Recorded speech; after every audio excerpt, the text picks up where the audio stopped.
আজি আমি এক্সাৰসাইজ 10.2 সলিউশনছখিনি এবাৰ চাই লওঁ। এটো এটা খুব ইম্পৰ্টেণ্ট এক্সাৰসাইজ। আমাৰ ইয়াৰ যেটো 10.1 টো ইমান ইম্পৰ্টেণ্ট নহয়, এই তাৰ পৰা কোৱেশ্চন জেনেৰেলি নাহে। তো এই কাৰণে এটো ইমান ইম্পৰ্টেণ্ট নহয়, যেতিয়া তোমালোকে নিজে চাইলে বুজি পাবা। তো 10.2 ৰ পৰা ভেক্টৰ এলজেব্ৰা চেপ্টাৰখিনিৰ এক্সাৰসাইজখিনি ইম্পৰ্টেণ্ট হয়। তো 10.2 ত আমি যিখিনি আগত আলোচনা কৰিলোঁ সেইখিনি বস্তুৱে আছে, তথাপি এবাৰ আমি চাই লওঁ এটা এটাকে। তো ইয়াৰ ফাৰ্ষ্ট কুৱেশ্যনটো দিছে compute the magnitude of the following vector. A, B, C নামৰ তিনটা ভেক্টৰ তোমাক দিয়া আছে, তাৰ ম্যাগনিটিউডটো উলিয়াব লাগে। তো ম্যাগনিটিউড আমি উলিয়াইছো কেনেকৈ উলিয়াইছিলো যে এটা ভেক্টৰ যদি A দিয়া থাকে তাৰ কম্পোনেন্ট বিলাক A1, I, A2, J আৰু A3K যদি হয়, তেন্তে তাৰ ম্যাগনিটিউড উলিয়াবলৈ হলে I, J আৰু K ৰ যিটা কোএফিচিয়েন্ট অৰ্থাৎ ফ্ৰন্টত যিটা নাম্বাৰ থাকে সেই নাম্বাৰ গিটাৰ স্কয়াৰ কৰিব লাগে, তাৰ পিছত 8 কৰিব লাগে আৰু তাৰ পিছত স্কয়াৰ ৰুট ল'ব লাগে। হেতু হল তাৰ ম্যাগনিটিউড। তো ঠিক তেনে ধৰণে আমি ফাৰ্স্ট ভেক্টৰটো দিয়া আছে I + J + K, অৰ্থাৎ ইয়াৰ পৰা চাই আমি এটা কথা গম পাইছো যে I component hall 1, J component J ৰ কোএফিচিয়েন্ট হল 1, K কোএফিচিয়েন্ট হল 1, অৰ্থাৎ ম্যাগনিটিউড অফ A মানে হল 1 স্কয়াৰ + 1 স্কয়াৰ + 1 স্কয়াৰ, অৰ্থাৎ 1 + 1 + 1, অৰ্থাৎ √3। ঠিক তেনে ধৰণে আমি B ভেক্টৰটো দিছে 2I - 7J + 3K। তো ম্যাগনিটিউড অফ B কেনেকৈ উলিয়াম আমি √of I কোএফিচিয়েন্ট হল 2 গতিকে 2 স্কয়াৰ, J কোএফিচিয়েন্ট হল -7 গতিকে -7 স্কয়াৰ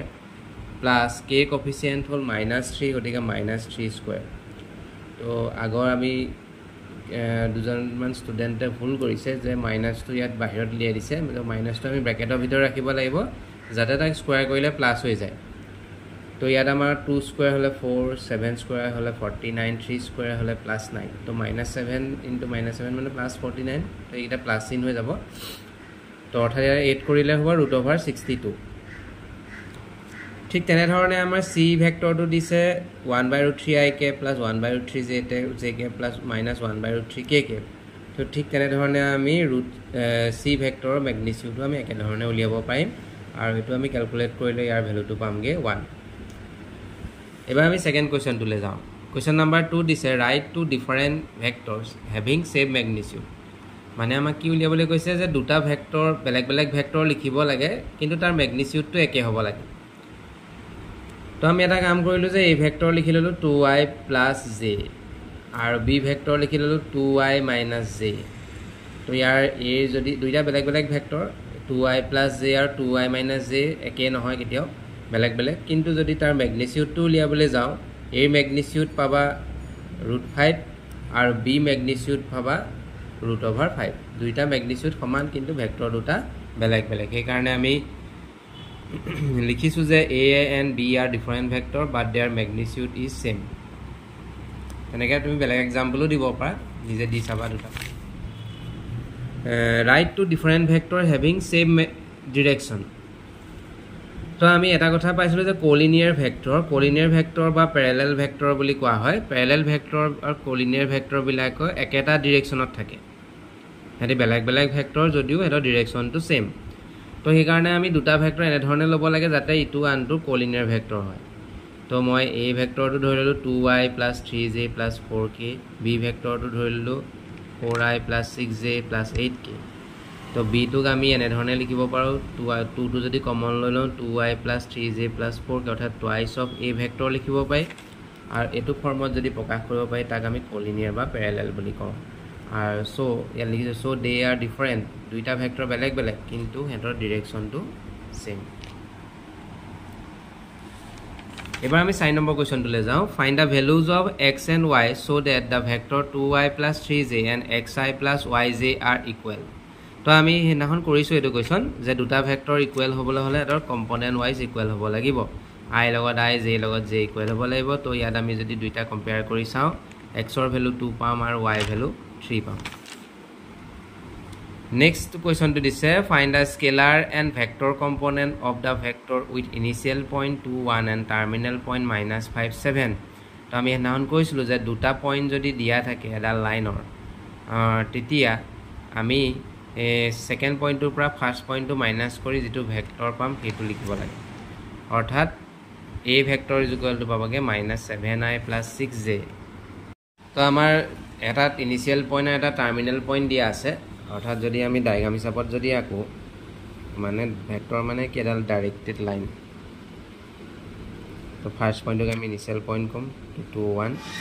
সেকেন্ড পইণ্টক আমি টাৰ্মিনেল পইণ্ট কম -5, 7 তো দুটা পইণ্ট দিয়া থাকিলে আমি ভেক্টৰ ফৰ্মত লিখিবলৈ না আমি শিকিছিলো তো ইয়াক আমি সেইকাৰণে সেকেন্ড পইণ্টৰ -5 আছে ফাৰ্স্ট পইণ্টটো 2 আছে x কোঅৰ্ডিনেটটো তো -5 -2i আৰু এটো 7 - 1j অৰ্থাৎ -7i + 6j গতিকে ইয়াৰ আমি i কোফিচিয়েন্ট গিটাক আমি স্কেলাৰ কম্পোনেন্ট কম আৰু গুটে i আৰু j ফৰ্মত লিখিলে এটো ভেক্টৰ কম্পোনেন্ট বুলি কম হেনান আমি থিওৰি ক্লাছত ডিসকাস কৰিছিলো স্কেলাৰ কম্পোনেন্ট হল -7 and 6 আৰু vector component hall 7i -7i and 6j এটা ভেক্টৰ দিয়া আছে a b c নামেৰে হেতক যোগ কৰি দিব লাগে এড কৰিব লাগে তো এড কৰিবলৈ বেলেগ একো দিগদাৰ নাই i লগত i এড কৰিব লাগে j লগত j এড কৰিব লাগে k লগত k এড কৰিব লাগে গতিকে আমি এই ধৰণে লিখি i খিনি একেলগ কৰি ললো j থকা খিনি একেলগ কৰি ললো k থকা খিনি একেলগ কৰি ললো তাৰ পিছত জাস্ট আমি প্লাস মাইনাস কৰিছো এটো যি ধৰণে দিয়া আছে এই ধৰণে কৰি আমি পাইলোগে -4j - k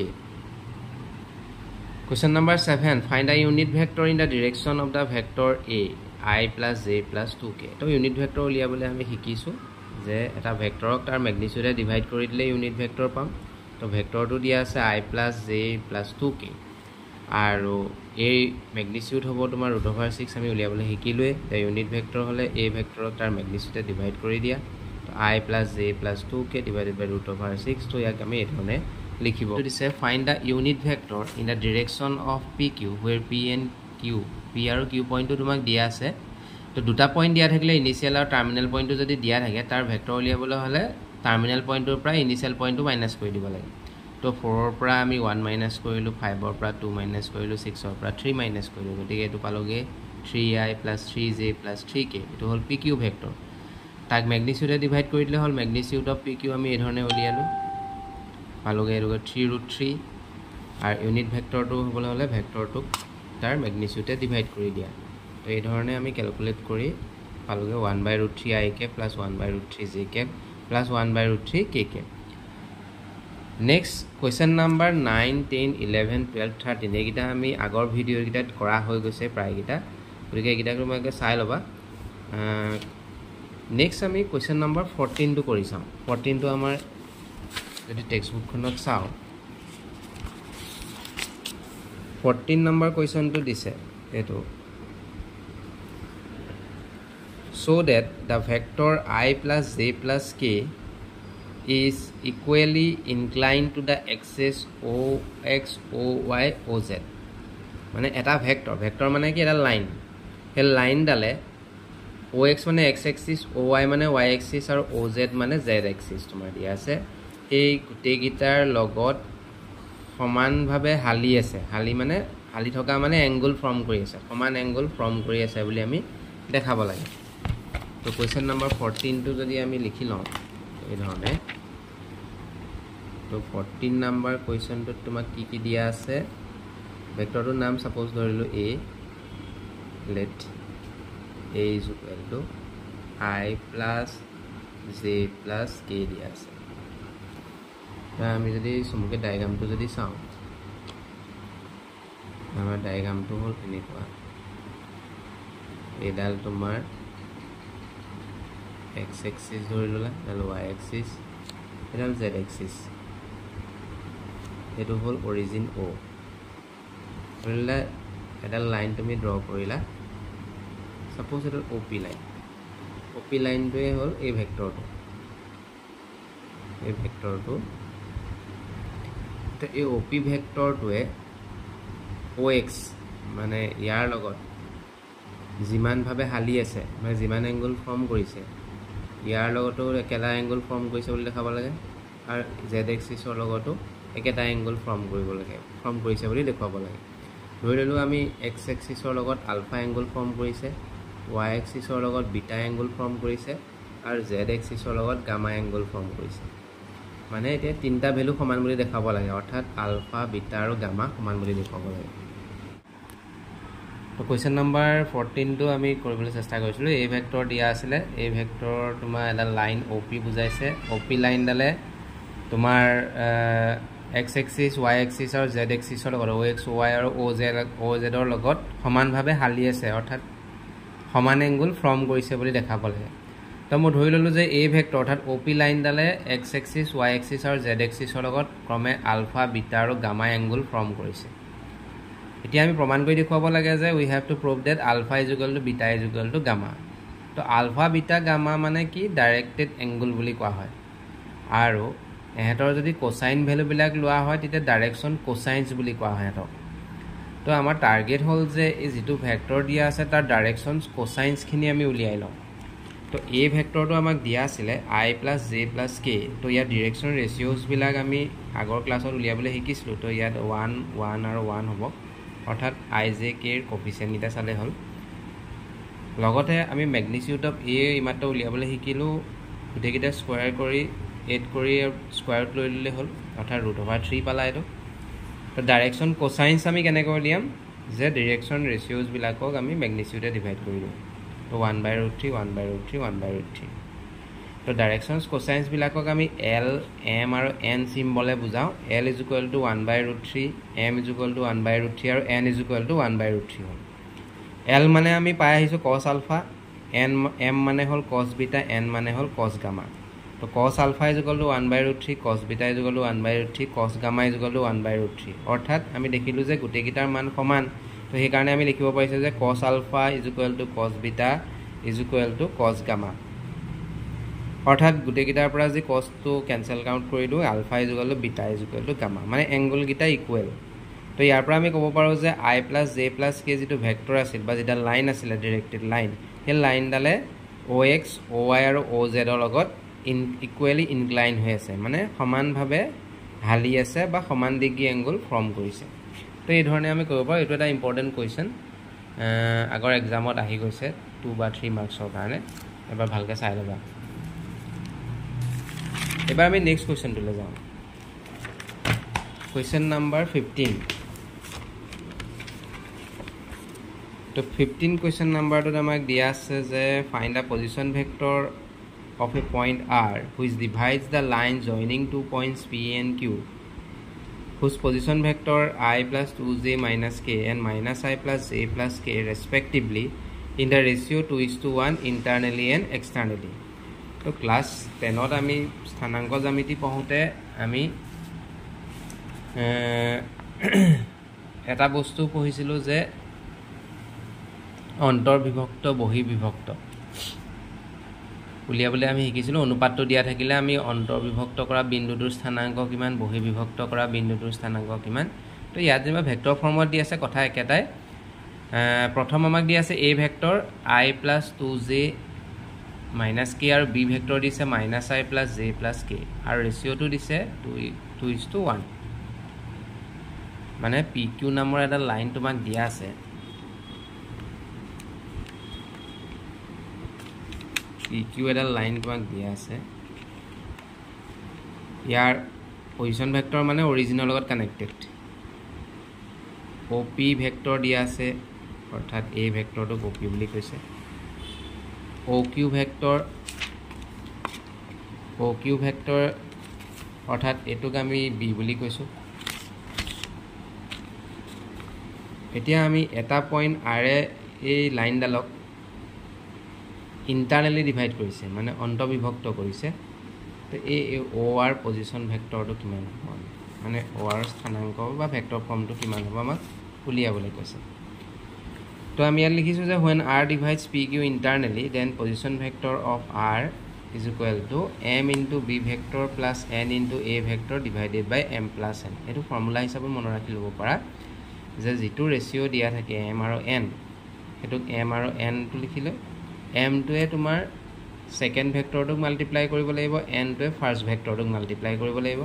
তাৰ পিছত 8 কৰি দিব লাগিব আৰু তলত ৰেশিও দুটা 8 কৰিব লাগিব তো এটো আমি এই ধৰণে লিখি ইয়াৰ পূৰণ কৰি যোগ কৰি পেলালো ইয়াৰ ভ্যালুটো পালোগে I - + 4j + k / 3 তো ইন্টাৰনালি যদি ডিভাইড কৰা হয় তেতিয়া আমি এই ধৰণে মনত ৰাখিম m b vector plus n a vector divided by m plus n একেধৰণে 2 নম্বৰটোত এক্সটাৰ্নেলি ডিভাইড কৰাৰ কথা কৈছে এক্সটাৰ্নেলি যদি ডিভাইড কৰে তেতিয়া মাজৰ চিনটো মাইনাছত আহি যাব m into b vector minus n into a vector divided by m minus n তো ইয়াত আমি জেগাই জেগাই যদি মানবিলাক পাতি ক্যালকুলেট কৰোঁ এটো হ'বগে এটো তোমালোকে নিজে ক্যালকুলেশন কৰি চাবা কিমান হ'ব এবাৰ আমি কোৱেশ্চন নাম্বাৰ 16 to চাওঁ 16 টোত আমাৰ কি কৈছে find da position vector of the mid point joining the point p234 and q41 minus 2 তো দুটা পইণ্ট তোমাক p আৰু q নামেৰে দিয়া আছে হে p আৰু q ৰ যেটো পজিশন ভেক্টৰ বা লাইনডাল জয়েন কৰিলে যেটো ভেক্টৰ পাবা তাৰ মিড পইণ্টৰ পজিশন ভেক্টৰ কিমান হ'ব আমাৰ উলিয়াবলৈ দিছে মানে মধ্যবিন্দুৰ স্থানাংক উলিওৱাৰ নিচিনা একেটা কথাই কৈছে তো p পইণ্টক আমি দিয়া আছে 234 এটা পইণ্ট যদি দিয়া থাকে তাৰ পজিশন ভেক্টৰটো লিখোতে এনে ধৰণে লিখিম ভেক্টৰ ফৰ্মত a vector is equal two 2y + 3j + 4k মানে ijk ফৰ্মত লিখি দিলে হ'ল আৰু q ভেক্টৰ q2 পইণ্টটো দিয়া আছে 41 - 2 তো তাৰ পজিশন ভেক্টৰটো যদি আমি লিখো ভেক্টৰ ফৰ্মত লিখিলে হ'ল 4i + j - 2k তো দুইটা ভেক্টৰ এড কৰি বা যোগ কৰি দুয়ে হৰণ কৰি দিলে হ'ল হেতু হ'ল তাৰ মিড পইণ্ট মধ্যবিন্দু আমি স্থানাংক উলিয়াবলৈ আমি শিকিছিলো যে x ৰ লগত x স্থানাংক যোগ কৰি দুয়ে হৰণ কৰিছিলো y ৰ লগত y তো ইয়াতো আমি একে ধৰণে ভেক্টৰ দুটা যোগ কৰি দুয়ে হৰণ কৰি দিব লাগিব তো a আৰু b ভেক্টৰ দুটা আমি লিখি ললো এই ধৰণে আমি এড কৰিলো এড কৰি তোমাৰ 6i + 4j + 2k পালা ডিভাইডেড বাই 2 পালা 2 2 4 বা কমন আহি গ'ল কমন লোৱাৰ পাছত 3i + 2j + k হ'ল 2 2 কেনসেল গ'ল তো 3i + 2j + k এটো পালা এবাৰ আমি নেক্সট কোৱেশ্চনটোলৈ যাম কোৱেশ্চন নাম্বাৰ 17 নাম্বাৰ কোৱেশ্চনটোত আমাক কি কৈছে show that the point a b c with position vector a b আৰু c দিয়া আছে সেইগিটাই তোমাৰ এটা ট্ৰায়াঙ্গুলৰ সাইডস বুজাইছে সাইডস গিটাৰ ভেক্টৰটো দিয়া আছে আৰু সেই সাইড গিটাই এটা সমকোণী ত্ৰিভুজ অৰ্থাৎ ৰাইট এংগল ট্ৰায়াঙ্গল ফৰ্ম কৰে বুলি কৈছে যে এটা ত্ৰিভুজৰ তিনডাল বাহু থাকে সেই বাহু তিনডাল মানে এডাল ডাইৰেক্টেড লাইন সেই ডিৰেক্টেড লাইন গিটালৰ তোমাৰ পজিশন ভেক্টৰ গিটা দিয়া আছে সেই ভেক্টৰ গিটাৰ সহায়ত আমি দেখুৱাব লাগে যে সেই সাইড গিটা যেটো ট্ৰায়াঙ্গল ফৰ্ম কৰিছে সেই ট্ৰায়াঙ্গলটো এটা ৰাইট এংগল ট্ৰায়াঙ্গল হ'ব অৰ্থাৎ সমকোণী ত্ৰিভুজ উৎপন্ন কৰিছে বুলি দেখাব লাগে তো সমকোণী ত্ৰিভুজ বুলি কোৱাৰ লগে লগে আমাৰ পাইথাগোৰাছ থিওৰাম আমি ইউজ কৰিব লাগিব তো ইয়াতো আমি কেনে ধৰণে কৰো চাই লও এবাৰ তিনটা ভেক্টৰ আমি a b c হিচাপে দিয়া আছিল a 3i + 4j - 4j + 4k আৰু b ভেক্টৰটো 2i - j + k আৰু c ভেক্টৰটো দিয়া আছে এটো তো আমি যদি এটা ট্ৰায়াঙ্গল ড্ৰ কৰো এনে ধৰণে a b c এটা ট্ৰায়াঙ্গল a b টোক আমি a ভেক্টৰ হিচাপে কৈছো b c টোক b ভেক্টৰ আৰু c a টোক c ভেক্টৰ হিচাপে ডিনোট কৰিছো তো a b লাইনডালৰ যেটো ভেক্টৰ আছিল অৰ্থাৎ a ভেক্টৰে আমি বুজাইছিলো সেই a ভেক্টৰটো ম্যাগনিটিউড উলিয়া মানে ইয়াৰ ম্যাগনিটিউড এটো ভেক্টৰৰ ম্যাগনিটিউড উলিয়ালা এটো পালা ইয়াৰ পালা √41 ঠিক তেনেকে bc ভেক্টৰ অৰ্থাৎ b ৰ ম্যাগনিটিউড উলিয়ালা a ভেক্টৰটো ম্যাগনিটিউড উলিয়ালা ম্যাগনিটিউড উলিয়াই পালাগে √6 তাৰ পিছত c ভেক্টৰ অৰ্থাৎ ca যেটো ভেক্টৰ তাক c ভেক্টৰ হিচাপে ডিনোট কৰা হৈছে তো ca ভেক্টৰটোৰ ম্যাগনিটিউড আমি উলিয়ালোগে এটো পালোগে √35 এতিয়া আমি কি দেখাব লাগিব যে যিকোনো দুটা সাইডৰ স্কয়াৰ কৰিলে বা যিকোনো দুটা ভেক্টৰৰ ম্যাগনিটিউডক স্কয়াৰ কৰিলে থাৰ্ড সাইডটোৰ ম্যাগনিটিউডৰ স্কয়াৰ লগত ইকুৱেল বুলি দেখাব লাগিব তো এটা আমি দেখিছো যে এটা হল √41 এটা হল √6 এটা হল √35 তো হাইয়েষ্টটো আমাৰ সদায় অতিভুজ বা হাইপোটেনিয়াস বুজায় আৰু বাকি দুটা এডাল পাৰপেন্ডিকুলাৰ আনটো বেস বুজায় তো আমি যেটা স্মলাৰ ভ্যালু আছে অৰ্থাৎ √6 আৰু √35 এটাক আমি স্কয়াৰ কৰো magnitude of ca square plus magnitude of bc square অর্থাৎ ca মান পালো আমি √35 square plus √6 square স্কয়ার কৰি দিলে লগে স্কয়াৰ ৰুট চিহ্নটো উঠি যাব অৰ্থাৎ 35 plus 6 is equal to 41 এটো পালাগে 41 আকৌ ab ভেক্টৰৰ ম্যাগনিটিউডৰ যদি স্কয়াৰ কৰা অৰ্থাৎ √41 পাইছিল তাৰ স্কয়াৰ কৰিলে 41 পালা গতিকে আমাৰ দেখিছো যে এ বি ভেক্টৰৰ যিটো মেগনিচিউড তাৰ স্কোৱাৰ কৰিলে চি এ ভেক্টৰৰ মেগনিচিউডৰ স্কোৱাৰ আৰু বি চি ভেক্টৰৰ মেগনিচিউডৰ স্কোৱাৰ যোগফলৰ লগত সমান তো এটা সাইডক আন দুটা সাইডৰ স্কোৱাৰ হিচাপে আমি এক্সপ্ৰেছ কৰিব পাৰিছো যেটোক আমি পাইথাগোৰাছ থিওৰাম বুলি কওঁ ইয়াত আমি কৈছো যে দে স্যাটিসফাইজ পাইথাগোৰাছ থিওৰাম আৰু পাইথাগোৰাছ থিওৰাম স্যাটিসফাই কৰাৰ কাৰণে যেটো ট্ৰায়াঙ্গল ফৰ্ম কৰিছে হেতু হ'ব ৰাইট এংগল ট্ৰায়াঙ্গল তো এই ধৰণে আমি লিখি দিলে হল এটা ইম্পৰ্টেন্ট কোৱেশ্চন এবাৰ মান আমাৰ আহি গৈছে এটো চাবা কোৱেশ্চনটো তে তিনটা ভেক্টৰ দিয়া আছে তাৰ ভেক্টৰ গিটাই এডাল এডাল লাইন বুজাইছে ত্ৰিভুজৰ বাহুবিলাক বুজাইছে বাহুবিলাক হিচাপত আমি এ বি বি সি আৰু সি এ হিচাপত ধৰিলো এ ভেক্টৰটো এ বি ভেক্টৰ বুজাইছে বি টোৱে বি সি ভেক্টৰ সি টোৱে সি এ ভেক্টৰ গোটেই গিটাৰ আমি ম্যাগনিটিউড উলিয়ালো ম্যাগনিটিউড উলিয়াই আমি সৰু ভ্যালু দুটাৰ স্কয়াৰ কৰিলো স্কয়াৰ কৰি যেটো ভ্যালু পালো ডাঙৰ ভ্যালুটো স্কয়াৰৰ লগত সমান পালো তো এই ধৰণে আমি লিখি ললো এটো এটা পাইথাগোৰাছ থিওৰাম অৰ্থাৎ আমাৰ সাইড গিটাই পাইথাগোৰাছ থিওৰাম ফলো কৰিছে ফলো কৰাৰ কাৰণে আমাৰ ট্ৰায়াঙ্গলটো এটা ৰাইট এংগল ট্ৰায়াঙ্গল হ'ব তো নেক্সট আমি ইয়াৰ লগতে আৰু এটা বস্তু চাই লওঁ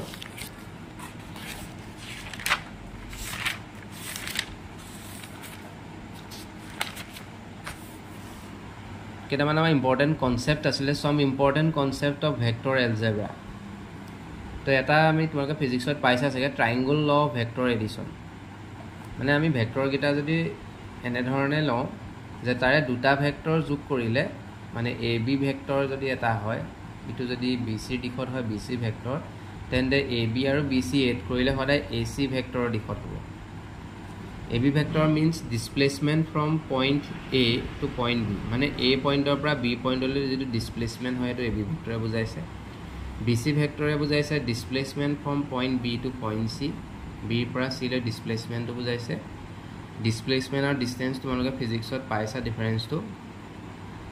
যা তাৰ ডাইৰেকশন বিলাক যদি চেঞ্জ হৈ যায় তেতিয়া ডিসপ্লেসমেন্টটো নেগেটিভত হয় আৰু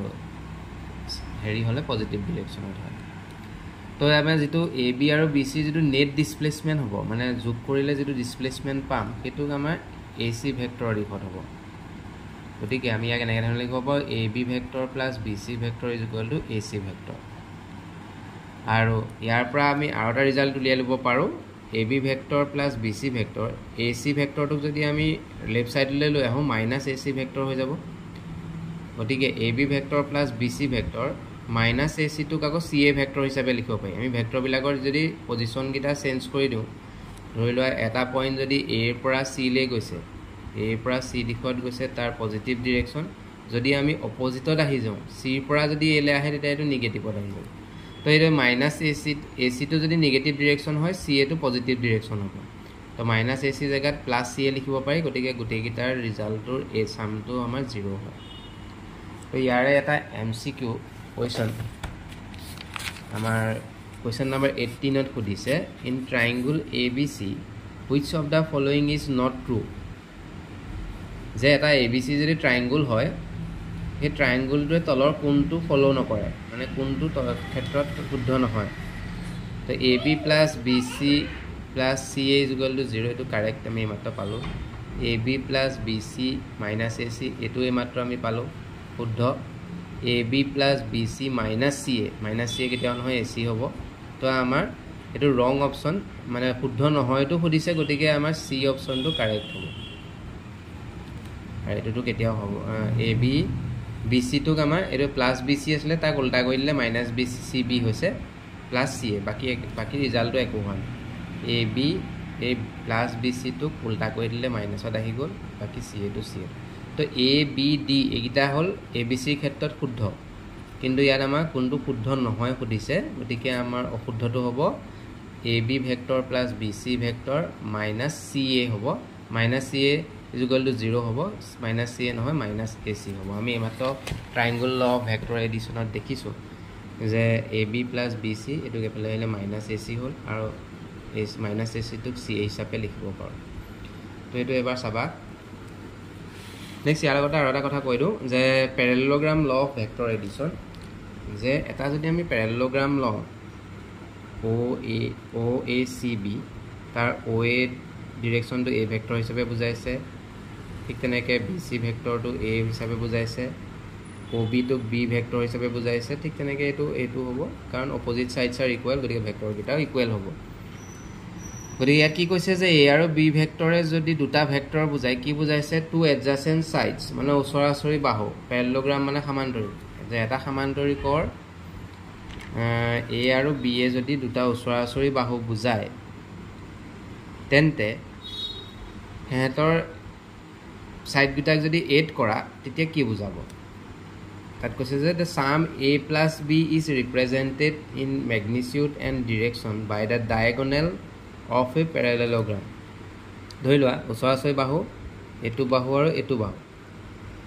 তো আমি ট্ৰায়াঙ্গল অফ ভেক্টৰ এডিশন পঢ়িছো যে এটো যদি এটো দিশত হয় এটো যদি এটো দিশত হয় তেন্তে এটো ট্ৰায়াঙ্গল হিচাপে যদি কনসিডাৰ কৰো তেতিয়া OC দিশত হ'ব তো A আৰু B যোগ কৰিলে আমি OC ডিৰেকশনত পাম OC ডাল কি হ'ব প্যাৰালেলোগ্ৰামটোৰ ডায়াগোনাল অৰ্থাৎ কৰ্ণ ডায়াগোনাল মানে কৰ্ণ দিশত হ'ব তো সেই বস্তুটোকে কৈছে এটোক যদি আমি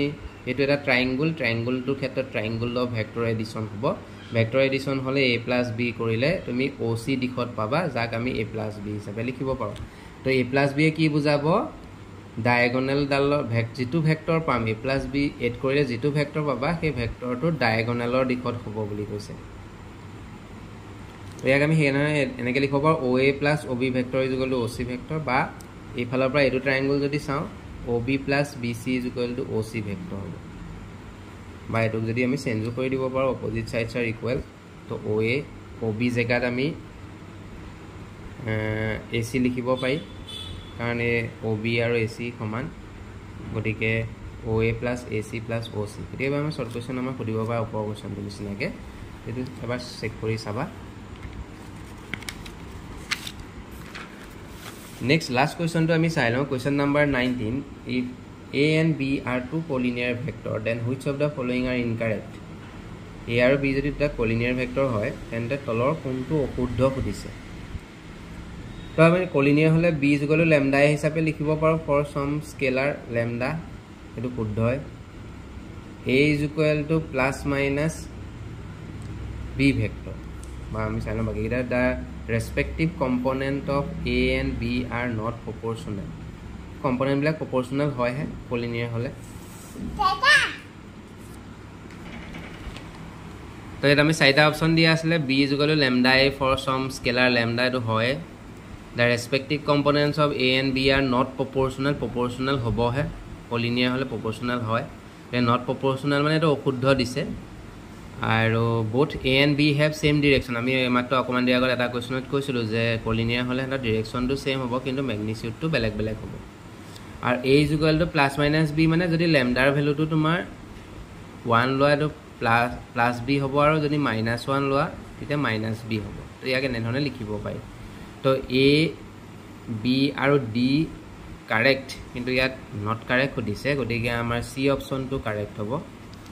C option to correct about the respective component of A and B are not proportional.